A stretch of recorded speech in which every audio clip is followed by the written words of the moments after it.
This week, we have a very special chat with Mary DeMarle, Executive Narrative Director on Deus Ex, Mankind Divided. And finally, we make it into the Wyoming wilderness for a look at Firewatch. This is Player Attack.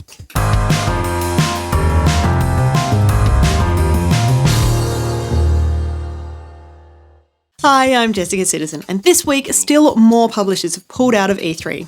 EA surprised us all back in January when it announced that it would be hosting its own event next door to the E3 festivities in June, and it looks like the publisher has started a trend.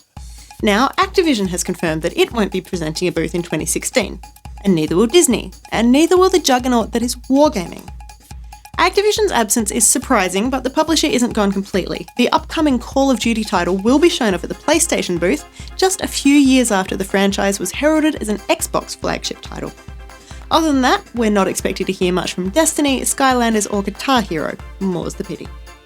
Disney is a more understandable absence. This week we learned that Disney Infinity 4 won't be arriving until at least next year, with developer Avalanche instead focusing on supporting Infinity 3, bringing several new playsets and characters to the game.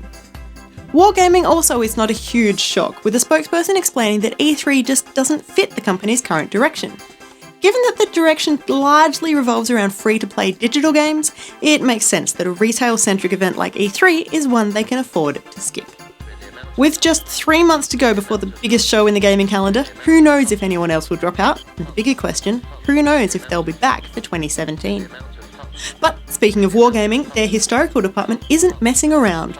The Australian cruiser tank, better known as a Sentinel, was the only tank designed and mass-produced in Australia during World War II, and there are just 7 remaining in the world. Now, one of those 7 has been returned to the Australian Armour and Artillery Museum in Cairns in far north Queensland, thanks to the efforts of Wargaming's Special Projects team. And what does this have to do with video games? Well, while getting up close and personal with the real-world tank, the team at Wargaming were also paying plenty of attention to detail, and the AC-1 Sentinel will soon be a playable vehicle in World of Tanks as part of the British tech tree. In other news, Uncharted 4 has been delayed again, with Sony blaming the 2-week wait on manufacturing issues rather than the now traditional extra development time. The game was first due out in 2015, then early 2016, and then March 16, and then April 29, and now May 10. And when the game is finally in our hands, it'll be something very different to what it was first envisaged. Naughty Dog has said the storyline was changed 100% when former writers Amy Hennig and Justin Richmond left the studio. The new writing team, Neil Druckmann and Bruce Straley, fresh from the success of The Last of Us, apparently brought something very new to the game, explaining that they want to do the franchise justice and making it a mind-blowing, eye-popping, sweaty palms adventure. And speaking of games we've been waiting a while for, EA has confirmed that BioWare's new one, Mass Effect Andromeda, won't be out until this time next year, despite us all hoping for a 2016 release. The news came from company CFO Blake Jorgensen, who also announced Battlefield 5 will be here by the end of the year, with the new Titanfall due out around the same time. And while we still don't know anything really about Andromeda, we do know that the main character's name is Pathfinder, and he looks a little something like this. The artwork was published to a 3D modelling forum in October last year, and this is the same character we saw in the E3 trailer in 2015. We do know that he is a new character to the universe, but we don't know if, in fine Mass Effect tradition, he will have a female counterpart. In quick news, No Man's Sky has finally set a formal release date, and you'll be waiting until June to start exploring the galaxy.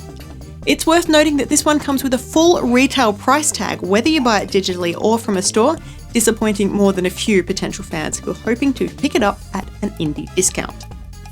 We'd been teased by a new trademark for Alan Wake's return alongside some secret Easter eggs tucked away into a recent trailer for Quantum Break, but developer Remedy has let us all down gently. It's not a new game. Instead, Alan Wake's return will be a TV show within the live-action Quantum Break series. It's still interesting, but it's not quite what we'd expected. In Nintendo news, there was a direct presentation that brought heaps of information for fans of both the Wii U and the 3DS, but the title that particularly grabbed our attention is Pocket Card Jockey, a new fast-paced solitaire game from Pokemon developer Game Freak. Play cards and propel a horse along a track. It'll be out in May via the eShop. And 2 bits of movie news now. Firstly, the Thief film adaptation is still happening despite a serious amount of radio silence. Even if you're excited for this one after the disappointing latest game in the series, don't get your hopes up too far. The storyline promises to be a simple one. A master thief tries to restore freedom which has been denied by a magic-wielding tyrant. So, there's that. Potentially more interesting is the upcoming Assassin's Creed film due out in December. Production company New Regency has reportedly been encouraged by fan responses to the few images that have been released from the project and has announced plans for a sequel before the initial movie is even being finished. Someone's got some big hopes for the upcoming film, which launches in the middle of a big 12 months for video game movies. Cinemagoers will also be treated to Ratchet & Clank, the Angry Birds movie and Warcraft, if they're that way inclined. For more information on any of these stories, or to keep up to date with the latest gaming news, head to playerattack.com. But for now, stick around, got plenty more still to come.